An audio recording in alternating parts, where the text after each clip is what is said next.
Bom, então chegou a hora da gente colocar em prática os nossos conceitos aqui do Ajax, beleza? E para colocar isso em prática, a gente vai fazer aqui um pequeno programinha que consome as informações do GitHub, ok? Então eu tenho aqui, por exemplo, a minha página pública do GitHub, que é só acessar github.com/barra o seu nome de usuário, no meu caso aqui é Felipe Fontoura, beleza? E a gente tem aqui o nome, tem o usuário, tem aqui a quantidade de pessoas que me segue, quem eu tô seguindo, onde eu trabalho, cidade, blog e assim sucessivamente, beleza? Tem ainda mais outras informações como repositório, por exemplo, enfim, é uma infinidade de informações aqui. Beleza? E por sorte, o GitHub ele disponibiliza para a gente uma API pública sem que você precise fazer cadastro nenhum desta página aqui, né? No caso aqui da minha página ou da sua, se você tiver cadastro lá.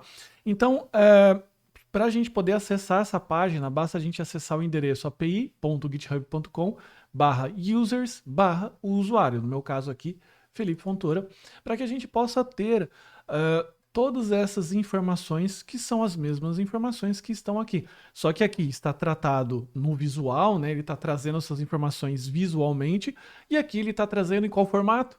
No formato JSON, beleza? Então, agora a gente vai construir um pequeno programinha em JavaScript para poder fazer uma chamada AJAX nesse JSON e criar elementos dinamicamente dentro do nosso JavaScript com foto, o nome da pessoa, a quantidade de seguidores e o endereço do blog dessa pessoa, beleza? Claro que você pode incrementar aí o seu exercício, trazendo informações, mais informações que a gente está colocando aqui, beleza? Porque o conceito é basicamente o mesmo, ok? Então, o que a gente vai fazer? Eu tenho aqui uma página bastante simples com um botão recuperar dados, que ele vai disparar uma função aqui, load data, beleza? Esse load data, ele vai basicamente chamar aqui uma função JavaScript. Se você perceber aqui, se você for atento, você vai perceber que a gente está utilizando aqui um atributo chamado onClick. Esse atributo aqui, onClick, seria basicamente a gente fazer assim, ó, const button element igual a document.query selector e aqui a gente colocar o button, beleza? Os dois são a mesma coisa. E eu vou até tirar aqui, mas é interessante você ficar sabendo que basta a gente colocar aqui no Add Event Listener o click e aqui a gente colocar qual é a função. Claro que a função aqui tem que subir, beleza? Então é interessante você ver as diversas formas aqui de saber como tratar isso, essa chamada de evento também, tá? Eu posso tanto dar aqui o evento, linkar o evento click no Event Listener, ou então a gente pode colocar aqui como atributo. Mas vamos lá, que isso aqui nem é tão importante. Agora a gente vai aprender a fazer chamadas AJAX no JavaScript, beleza? Primeira coisa, para que a gente possa construir a nossa chamada AJAX, a gente precisa construir uma nova variável aqui chamada XHR, beleza? Que ela vai instanciar uma classe chamada XML HTTP Request, beleza? Essa classe aqui vai ser a classe responsável por fazer chamadas remotas, né? Aquelas chamadas que a gente está colocando aqui como chamadas AJAX. E apesar do nome aqui conter XML, ela trabalha não só com XML, que é um outro formato também, beleza? Mas também trabalha com JSON. Legal? Então, vamos lá. Qual que é o próximo passo que a gente precisa fazer agora? O próximo passo que a gente precisa fazer é fazer a chamada, beleza? Informar aqui ao HTTP request qual é o endereço, primeiro, qual é o modo do HTTP que a gente quer, se a gente quer pegar informação, nesse caso aqui é o get, e o endereço. Você pode utilizar o meu endereço ou você pode utilizar o seu ou de qualquer outro aí que você desejar, beleza? Aqui ainda a gente vai colocar o método que faz propriamente a chamada, que no caso é o send. Aqui a gente só está abrindo a conexão com os dados e aqui a gente faz o envio dessas informações, beleza? Por que aqui está nulo? Porque quando eu quero enviar informações, beleza, para o servidor, quando eu quero postar alguma informação, eu preciso postar dentro desse parênteses aqui, dentro desse atributo, beleza? Show! Então ele vai fazer a requisição. E quando eu sei que ele terminou de fazer a requisição? Quando ele terminar de fazer a requisição, ele vai invocar a função de callback que a gente tiver associado nesse evento aqui, ó, onReadStateChange. Então, quando ele for fazer a conexão, recuperar os dados e estiver pronto, ele vai chamar a nossa function que está associada a esse parâmetro aqui, beleza? E isso pode ser positivo ou pode ser negativo. Caso ele tenha conseguido fazer a chamada corretamente, o que ele vai ter? Ele vai ter um ready state igual a 4. Fechou? E é bem tranquilo depois de você entender esses detalhes, os states aqui, a gente vai ter uma página de documentação que eu vou deixar isso aqui para você, beleza? Que, aliás, tá até na aula anterior para que você conheça todos os estados. Aqui a gente está fazendo um exercício focado, até para a gente não ficar muito no blá blá blá. Beleza? Show de bola. Então, o que a gente precisa fazer agora? Agora, tudo que a gente quer está dentro dessa propriedade aqui, ó, response text, beleza? Então, para ficar aqui menos monótono, eu vou colocar aqui um console log para a gente ver qual é a informação que esse carinha aqui vai trazer, beleza? Vou vir então aqui no meu código e vou clicar em recuperar dados. E veja, o que ele trouxe? Ele trouxe o nosso JSON, beleza? Da nossa API do GitHub. Veja que é o mesmo. E como que eu sei que é JSON? Porque olha só a propriedade, né? Olha só a propriedade desse objeto. Está entre aspas, ok? Então, como você já sabe, tudo que a gente precisa fazer agora para a gente transformar esse JSON aqui num objeto JavaScript, já que eu não consigo fazer muita coisa com isso, é utilizar a chamada JSON.parse, beleza? Então vou colocar aqui, ó, const res de resposta igual a JSON.parse. O JSON parse, ele vai pegar esse texto que eu recebi da minha chamada de API e ele vai parsear. Ele vai transformar isso daqui num objeto JavaScript. Vamos lá, vamos clicar aqui, vamos recuperar e veja que até o formato já mudou. Ele já trouxe para a gente tudo pré-formatado. Então ele colocou aqui as mesmas propriedades que eu tenho no JSON, só que agora fica fácil. Por quê? Porque agora com essa variável aqui sendo um objeto, é bem tranquilo eu pegar, por exemplo, vamos lá, o name. Vamos pegar aqui, ó, res.name. Ele se torna uma propriedade. Beleza? Olha só, Felipe Fontoura. Então, essa é a vantagem prática de se utilizar o JSON e principalmente aqui o Ajax. Aqui é até legal que você consegue perceber toda a praticidade do JSON e ele em ação. Bacana? Então, agora que a gente já tem todas as nossas propriedades desse usuário nesse objeto, chegou a hora da gente começar a criar os elementos dentro do meu body de forma dinâmica. Como assim de forma dinâmica? Utilizando aqueles conceitos que a gente viu lá atrás do DOM, beleza? Vamos lá, então vamos começar a criar aqui, vamos separar as propriedades que nos interessam, beleza? Primeira propriedade, name, e veja que eu criei aqui uma variável para cada propriedade, até para não ficar toda hora chamando res ponto alguma coisa, beleza? Eu gosto de trabalhar de uma forma bem organizada assim. Então criei uma variável name, avatar URL, followers e blog URL, beleza? Eles vão trazer essas informações aqui de nome, a quantidade de seguidores, o meu nome, o meu blog e a minha foto, beleza? O avatar o URL, aqui, avatar URL. Avatar URL é a URL da foto, beleza? Olha só, a foto aqui do meu GitHub. Então, vamos lá. Agora eu tenho nessas variáveis aqui. Quer ver como ficou? Coloco aqui o console.log e aqui eu vou colocar os meus objetos. Vou colocar aqui, ó, name, avatar URL, followers e blog URL. Vamos recarregar, clicar aqui e veja que eu tenho todas as informações que eu quero aqui, todas montadinhas. É legal você fazendo bem passo a passo para você não se deparar com um erro aí e não saber de onde o erro tá vindo. Beleza? Então vai fazendo bem step by step. Então, próxima coisa que a gente precisa fazer agora é criar aqui então o nosso avatar, beleza?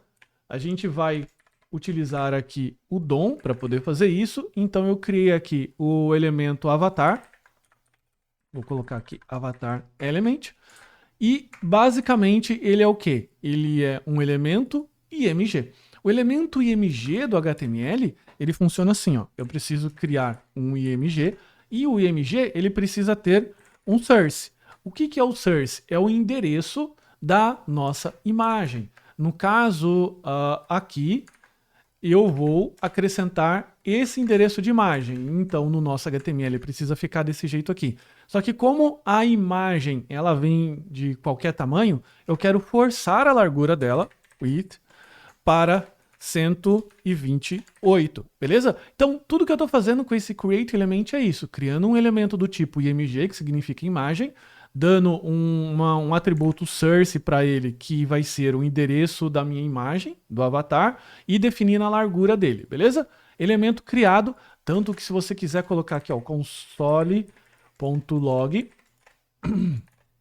do nosso elemento, você vai perceber como ele vai sair, beleza? Olha só o nosso elemento aqui criado bonitinho. Agora, o que a gente precisa criar mais? Agora a gente precisa exibir o nome desse usuário, baseado no que ele cadastrou lá no nosso GitHub, beleza? Agora a gente vai colocar aqui um elemento, aqui eu vou colocar name element, e eu vou criar um elemento do tipo H1, o header1, beleza? Que é o tipo que significa semanticamente no HTML um título. Então a gente vai colocar aqui H1 e aqui eu quero escrever Felipe Fontoura, ok?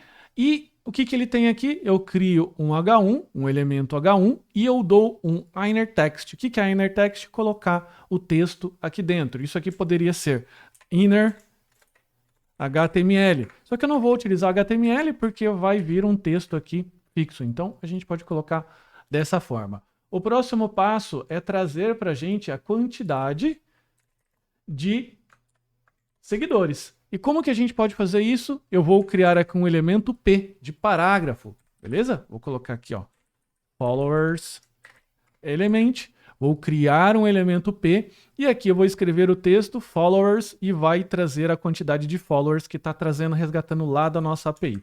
Isso aqui vai ficar assim, ó, P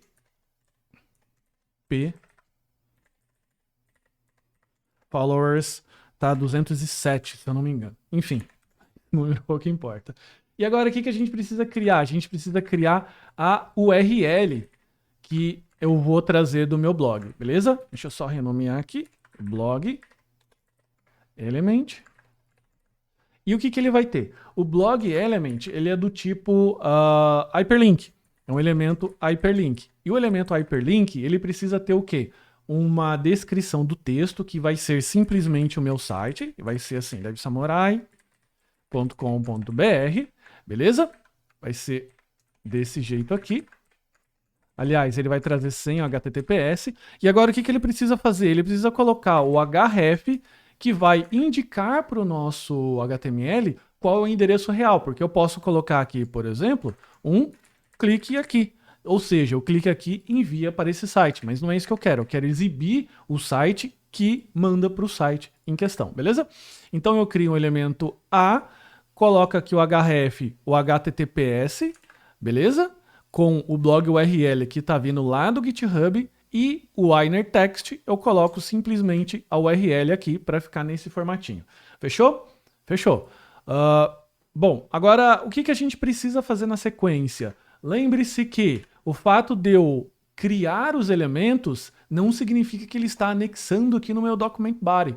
Beleza? Então, pode ver. Eu acabei de clicar aqui, eles não foram inseridos aqui. Por quê? Porque falta agora a gente colocar o seguinte, comando document.body.append child, ou seja, vou anexar um elemento aqui nele. E eu venho anexando todos os meus elementos que eu acabei de criar.